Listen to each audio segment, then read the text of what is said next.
vyetu vya kwenye kata, viwanja tunavita vya mtaani.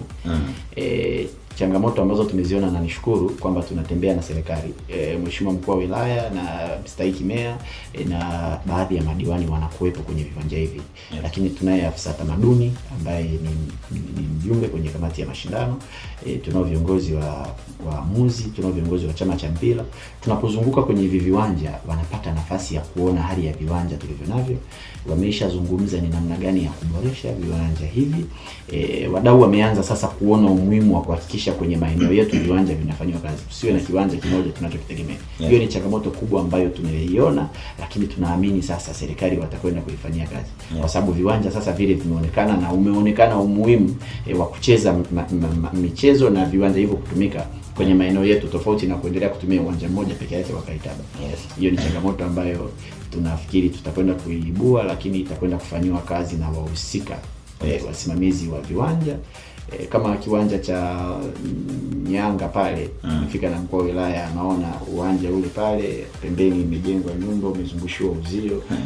Unaona wanagundua kwamba hii sasa hii sio nzuri, ni hatari. Hivi viwanja vya wazi vinatengwa kwa ajili ya watu kucheza na kupata burudani, hivi sivamiwe. Kwa hiyo tunapokwenda kule tunasaidia pia watu kutambua kwamba haya maeneo ni halali na yanatambulika na serikali kwa ajili ya watu kucheza na kufanya vitu kama hivyo. Maeneo ya wazi yaendelee kupewa thamani yake. Lakini viwanja ambavyo vinaonekana vimeharibika sana, basi wanaona ni namna gani bora ya kuweza kuvitengeneza, kuviwekea utaratibu wa kuhakikisha viwanja hivi vinatunzwa, maana vina thamani sana. Vinasaidia vijana wetu kupata nafasi ya kucheza. Hizo ni changamoto ambazo zinaonekana. Lakini nyingine za kimichezo ambazo za kimashindano ni kama alama kwenye viwanja, zinawapa sana changamoto waamuzi kutaka line 1, line 2, sehemu za kukimbilia alama, michoro ile ya kwenye box, labda hii ni 6, hii ni 18, hapa ni center ya uwanja. Pia bado ni changamoto tumeiona. Na kama kitu kingine tulikiona ni nyavu za kwenye magoli. Kwa mfano mechi zingine Juga Nyondo na Ramisheni hazikuwepo. Juga Nyondo na Kibeta. Juga Nyondo na Kibeta. Si maana yake na kusema mechi ya Juga Nyondo hazikuwepo na mechi ya Ramisheni hazikuwepo. Sasa mechi ya Nyanga zikapatikana, Kaololo hazikupatikana. Lakini jana Nshambia na Buembe hazikupatikana, lakini jana Kaololo zilikuwepo.